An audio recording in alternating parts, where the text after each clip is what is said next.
चढ़ल बायसिन महखुसा होई नहीं मनमाए गो लहंगा साड़ी से। पर उठा को जोर से ताली के साथ झूमते हुए होए गो लहंगा साड़ी से, होए गो लहंगा साड़ी से कि मैया के दरबार लेने चला सजन दरबार के गाड़ी से, होए एसपी के गाड़ी से कि मैया के दरबार लेने चला सजन दरबार के गाड़ी से, होए एसपी के गाड़ी से।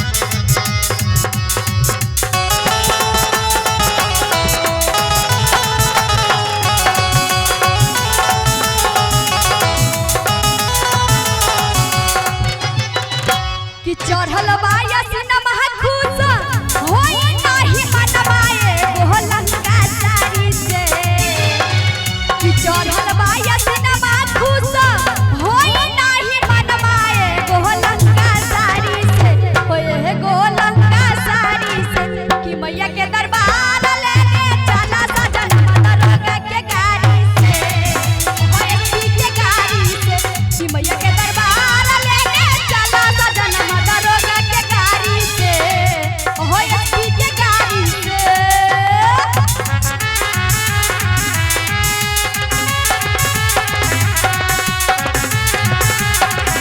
बोले सेना वाली मैया की।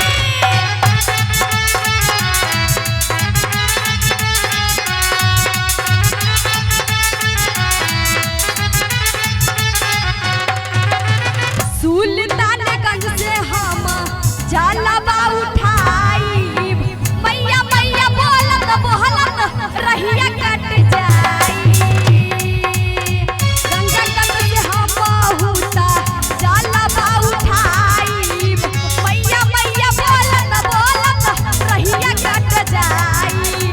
रउए साथ चली राजा कंधा ना दुखाई एगो कलसा भारी से, एगो कलसा भारी से कि मैया के दरबार लेने चला सजन दरबार के गाड़ी से, होए एसपी के गाड़ी से कि मैया के दरबार लेने चला सजन दरबार के गाड़ी से, होए एसपी के गाड़ी से।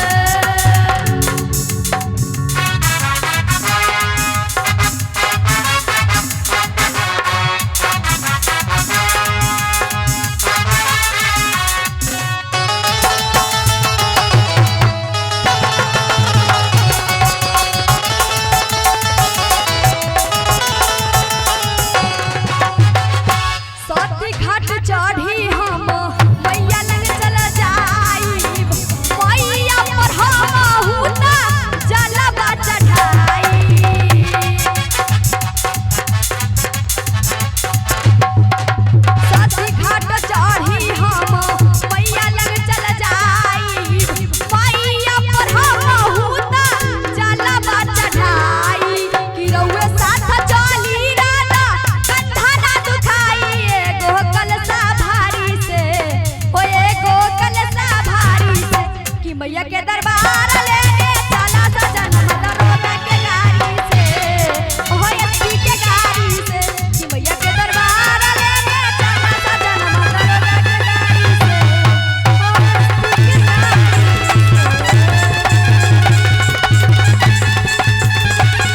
होए एसपी के